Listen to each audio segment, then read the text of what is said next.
Pemirsa, rancangan undang-undang dengan pasal yang menetapkan calon presiden dan juga kepala daerah wajib menjadi anggota partai politik menjadi program prioritas DPR RI untuk diselesaikan tahun ini. Jika RUU ini nantinya disahkan, maka mereka yang akan maju sebagai calon gubernur, baik itu calon bupati dan juga calon wali kota, harus menjadi anggota partai politik dulu. Ya, sebagai contoh pemirsa, misalnya Anies Baswedan dan Ridwan Kamil saat ini tidak tergabung dalam partai politik manapun. Ya. Jika nanti mereka ingin maju ke pemilu presiden, maka terlebih dahulu harus menjadi anggota partai politik.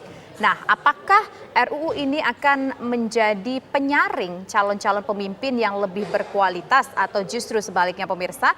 Langsung saja kita akan berdiskusi dengan pakar politik, ada Mas Burhanuddin Muhtadi di sini. Selamat sore, Mas Burhanuddin. Sore, Alfat. Sore, Mas Bur. Kita ingin tahu jika RUU ini lolos, apa efeknya mungkin bagi dunia politik nasional? Ini efeknya luar biasa besar, karena kalau kita lihat sejak era pilkada secara langsung 2005 sampai sekarang, maupun era pilpres 2004 sampai sekarang, itu praktis nama-nama yang muncul dalam persaingan di tingkat elektoral itu banyak diwarnai oleh mereka yang bergerak di luar partai.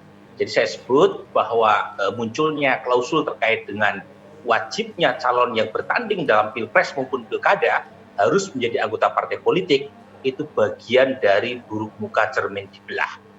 Jadi ada proses kaderisasi yang buruk di partai politik, dan partai politik ingin melakukan semacam fait accompli, yaitu mereka yang ingin masuk dalam perhelatan elektoral, baik pilpres maupun pilkada, harus menjadi anggota partai politik. Jadi tidak ada pilihan lain buat mereka kecuali mereka masuk melalui jalur perseorangan.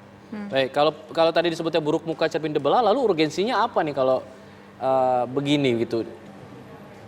Memang ada sisi positifnya tadi saya sebut ya. Jadi kalau kita lihat sejak pilpres secara langsung maupun pilkada secara langsung, itu praktis partai politik itu mengalami pelemahan. Jadi partai politik hanya sekedar menjadi event organizer. Bahkan dalam pilkada misalnya Alfat, karena partai politik merasa tidak berperan secara besar kecuali menyediakan tiket buat siapapun yang maju, studi Adrianus, World Barenscope maupun Edward Aspinall itu menunjukkan banyak calon yang hanya sekedar membeli perahu untuk mendapatkan tiket, dan partai dengan mudah menukar tiket yang mereka punya untuk mendukung calon gitu ya, dengan uang yang mereka terima dari para calon. Itu yang disebut dengan istilah payoff seekers. Tetapi menurut saya pelemahan partai politik terkait dengan desain institusi pemilihan secara langsung itu tidak harus gitu ya dilakukan antisipasinya dengan mewajibkan para calon menjadi anggota partai politik. Karena menurut saya tidak ada semacam cara yang lebih kreatif dari partai politik. Ini seperti solusi malas dari partai politik. Tujuannya apa kalau misalnya berbicara soal mengutip kalimat Mas Burhanuddin Muhtadi tadi ya, ini adalah sebuah solusi malas. Tujuannya mereka apa? Goalnya mereka ingin menunjukkan taring dari partai politik kah atau bagaimana? Apakah ini berkaitan juga dengan pride atau berkaitan juga mungkin ada benefit-benefit tertentu? Memang ada benefit ya. Jadi siapapun calon kalau mereka punya popularitas yang tinggi, kemudian punya kualitas kompetensi yang baik, itu tentu tidak ada pilihan lain untuk maju kecuali harus melalui partai politik kalau undang-undangnya mengatakan demikian.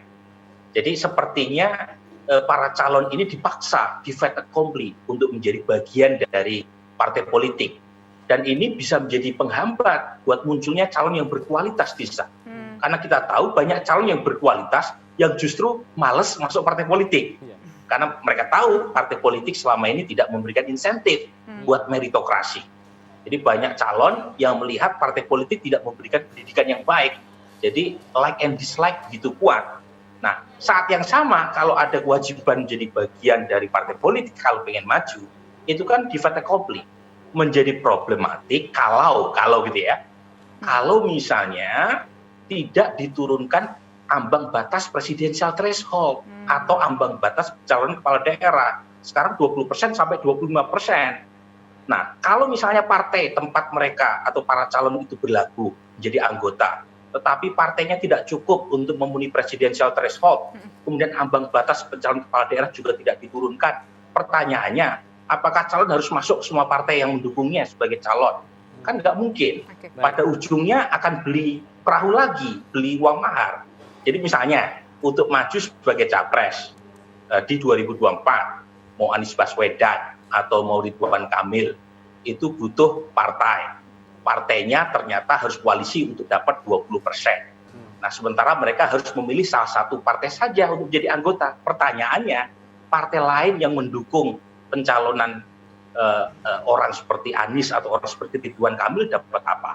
Nah, di sini problematik. Jadi masalah utamanya adalah turunkan dulu ambang batas pencalonan presiden atau pencalonan kepala daerah, sehingga pemilih punya pilihan yang lebih banyak, kompetisi jauh lebih kompetitif. Jadi tidak dengan cara fait accompli semacam itu. Jadi maksud Mas Bur, kalau dengan asumsi presidensial threshold-nya masih 20%, hanya partai-partai politik besar saja yang diuntungkan begitu jika kemudian RUU ini disahkan? Bukan hanya partai besar yang diuntungkan, pemilih juga dirugikan. Oke. Jadi concern saya adalah pemilih yang dirugikan kalau misalnya ambang batas terlalu tinggi. Jadi prinsip demokrasi yang paling utama, Alfred, itu namanya kompetisi. Ini diktum Joseph Schumpeter. Jadi demokrasi itu ciri utamanya adalah ada persaingan. Kalau tidak ada persaingan atau minim persaingan, menjadi problematik. Ini yang kita saksikan dalam beberapa tahun terakhir pilkada serentak. Yang muncul adalah calon tunggal.